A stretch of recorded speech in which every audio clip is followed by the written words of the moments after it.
बँकांमध्ये बरोबर, बँकांमध्ये जनरली कॉमर्स असलेले विद्यार्थ्यांनाच घेतात असं काही नाही. काही ग्रामीण भागांमध्ये बँका ओपन करण्यासाठी बँक मित्र म्हणून नेमणूक करण्यासाठी तरुण युवक युवती लागतात आणि त्यांना कम्प्युटरचं नॉलेज असणं गरजेचं असतं.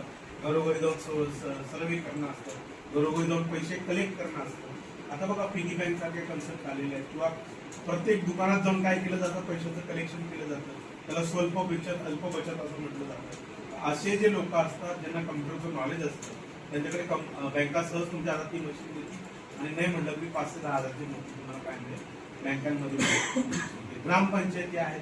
आता प्रत्येक ग्रामपंचायत कशी व्हायला लागली, डिजिटल व्हायला लागली. ग्रामपंचायतीमध्ये तुमचं जिथे गाव आहे त्या ग्रामपंचायतीमध्ये पण तुम्हाला कम्प्युटर ऑपरेटर म्हणून लगेच कामाला घेऊ शकतात. किंवा गावचे जे काही सर्वे असतात ते आता सरकार मोठ्या प्रमाणावरती काय करतंय, सर्वेक्षण करतंय.